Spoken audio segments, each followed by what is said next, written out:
Welcome to another Sawdust Diaries. So today we're going over to Kingman to our buddy Dan's house. He's got a big old shop over there. He's been a woodworker for decades, probably longer than I have, and he's got a cool shop, and we're going to go talk to him and see what he does. I think it'll be informative. I think you'll like it. Tell him, Gus. And there's Gus. Oh, he just went back in. So we're gonna go check out his shop, and from the pictures I've seen, it's pretty nice. Yeah, I think he's got a nice shop. Puts ours to shame, I think. Oh, Gus, here, you guys wanna see Gus? What's the matter, Gus? What are you doing? What are you doing? Why are you all upset?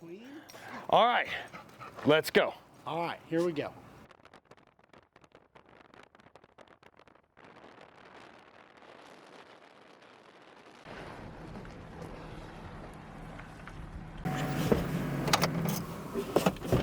All right.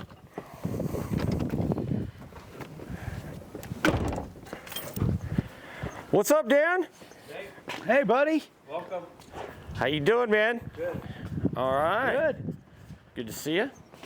We made it. Finally. Yeah. It took a while. This is a ways out of town, and the view is really cool. Gosh. Yeah. Hopefully they never build anything over there. All right, guys, so this is Dan with Transplanted Acorn. He moved out here a while back from Southern California. This isn't the big shop, but Dan's got lots going on in here, and he's going to tell us about it. So what I'm doing is I'm creating a maker space. I've been doing woodworking, teaching woodworking for 43 years. I've had a cabinet shop, and now I'm fortunate enough to be here in Kingman, Arizona. And I would like to share some of my tools with people and teach people how to do things, help people build things. So in this room, what I do is I have a laser engraver. We do stuff from cutting acrylics and woods, making signs, and even aluminum business cards. And I also in this room have the two 3D printers, and I've got a big assortment of stuff here that I've done with it. When I got the first one July 1st, I liked it so much I bought another one July 3rd. And I have them running like 24 hours a day. All right, this is cool. I love everything that you're doing in here, but what I'm really excited about, let's go see the big shop. I want to see the massive tools. Let's just go check that out. Come on inside and I want to show you all the equipment I have. This is where the makerspace, learning to build cabinets, cutting boards, woodworking, all happens in here. So come on in. All right, here we go. We can leave that open. Oh, man.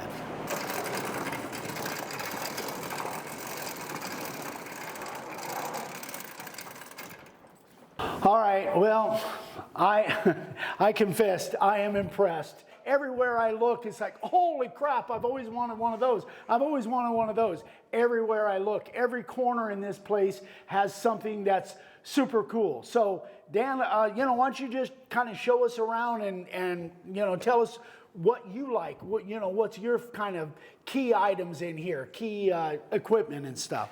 So what's nice about this panel saw is it's different than you might see at one of the box stores. It has a lot more bells and whistles. It was made in Germany, but you have different stations where you can cross cut. You have a mid-level shelf, so you don't have to bend down and pick things up if you're doing smaller pieces.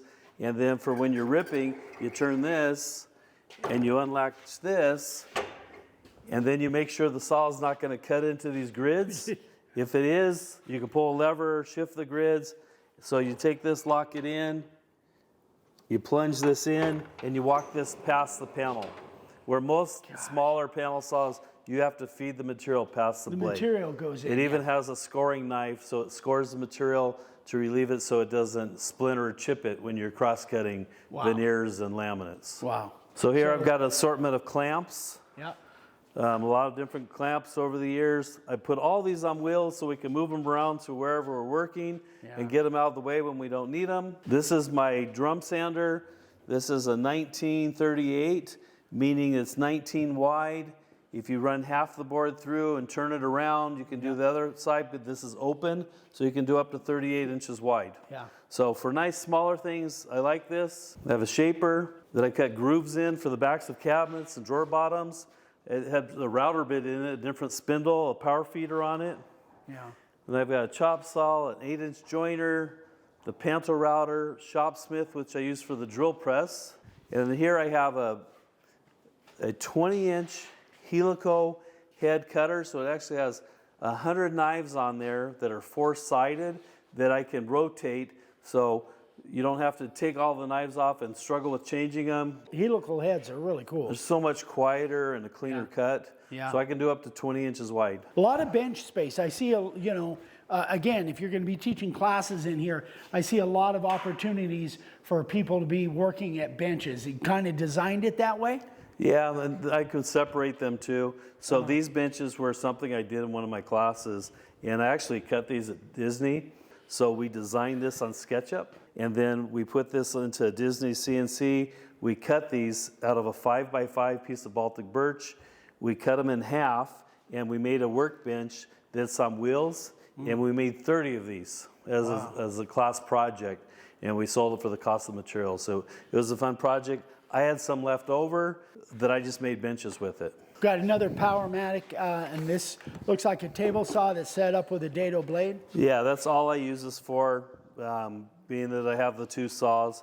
I have a dado blade on this constantly for cutting dados and rabbits. Sure. For cabinets, drawer boxes, and then I cut these out on the laser that we saw in the other room, where I engrave on here in, out, scan, shred, and I could either put these together with a rabbet joint, joinery on the corner, or I could do it with a box joint, or half blind dovetail, and different ways we can put the bottom in. So this is a fun introduction project that we'll do in the class. Festool HEPA. Yeah, this dust one's got control the boom, so I move this around the shop and it just gets everything off the ground so you're not Yeah. tripping on the vacuum hoses and the cords. And Yeah. the things I was 3D printing were these here. Oh, yeah. So to clip the cord to the hose, I got Gotcha. a bunch of those Yeah. instead of this. So, Now- so another little project, my collection of Festools on that back all the wall. Festool stuff on the wall over there. Got a bunch of DeWalt drills and whatnot there. A funny story on the Festool stuff, that one of my students came in with a dust extractor and a sander, and I said, well, how much money did you have in that? And she said, $1,000. I have a cabinet shop and I can't afford $1,000, but 6 years later, I've got 3 vacuums, 7 sanders, 2 drills, routers, both domino cutters, and I drink the Kool-Aid. Yeah. And it looks like a really old bandsaw on this. Is this? Yeah, this one I got from, it was sitting in the front of someone's shop, and I asked them how much they wanted, and he gave me a number, and I went back the next day and asked if he would take payments, and he lowered the price and ended up selling to me for $400. Wow. So I couldn't pass on this. It was hard finding an electrician to figure it out because it's wired 3-phase, and it also is wired 110. So for smaller stuff, I just leave a 3/8 blade on it. Yeah. This one's probably a 20-inch bandsaw, so the capacity is a little bit bigger. It's deep. That's a deep throat than on the it. other one. Yeah. It's old school. It's not what the modern bandsaws are. Yeah. But for certain things, it's great. And then you got a little Powermatic bandsaw here. So this one That's is the 14-inch Powermatic. Yeah. And I have a 1/8-inch blade, 1/4-inch blade on it. So for doing the fine curve stuff, you can have one bandsaw and just change the blades. But I was fortunate to have 4 bandsaws, and each one has a different purpose. So for doing some curvy stuff, I use this one. I have another one that does more. But in this section here, I've got a couple Powermatic things, from the bandsaw, the joiner, to this is a combination sander, so a disc sander and a belt sander. And I have these hooked up to the vacuum, so when you turn the tool on, the vacuum turns on, so that's a cool feature. right. This is the Shaper handheld Origin CNC router. Okay. Cut that part out. Yeah. Because you're handheld. I'm a guys. freehand guy, but that's But all right. the funny part in the B-roll, I should have you routing something with it. That will never happen. You don't have enough money, my friend. I didn't have enough wall space in the shop. I Yeah. found a place that had this tongue and groove boards. It's Aspen that was going out of business, and I got these really dirt cheap. Wow. And I built this wall to house my woodpecker stuff, my clamps. I 3D printed the brackets up there for the clamps. Makes I sense. 3D printed these corner clamps, the holders for these. Yeah. So the 3D printers really come into use for woodworking for me. Yeah. And this was just a way to get these things off the wall. If I had a workbench right here, you just grab what you need, use it. And then this side is all assortment of different clamps that I made these different boxes at different times, but they were just sitting around on every bench in the shop. So I thought, let's utilize those.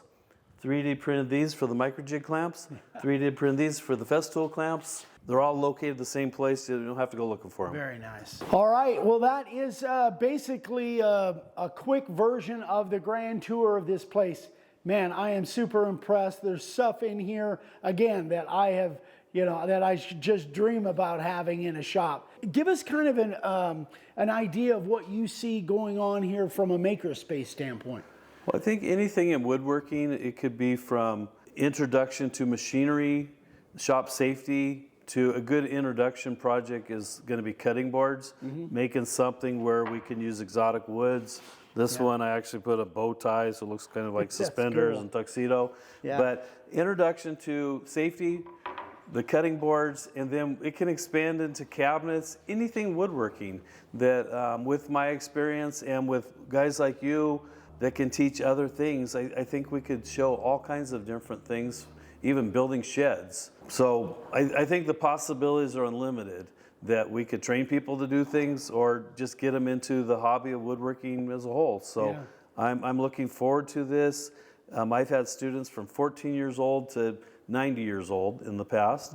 And if we can get the young kids coming in and doing stuff, painting, staining, finishing, gluing wood together, teach them how to use the equipment, that's my goal. So you can find more about me on thetransplantedacorn.com is our website. We're on all the social media pages, YouTube, The Transplanted Acorn. So in the description below, we'll put links to everything, and hopefully we can, you can make this thing grow, and we'll come out. We'll figure a time to come out, maybe teach some sign carving. Yeah, I want that. Some freehand sign carving. This would be a great place to do it. So anyway, again, thank you, Dan. It's a pleasure, man. Go check out his channel. And if you guys are in and around the Kingman, Havasu, Vegas area, this might be a great place to come and learn some really cool skills. If you have any questions, you can email me, eric@makeawoodsign.com. What's your email, Dan? thetransplantedacorn@gmail.com. There you go. thetransplantedacorn@gmail.com. Yep, and again, there'll be links in the description below. Thanks again, guys. We'll see you on the next one. We love you. Bye-bye.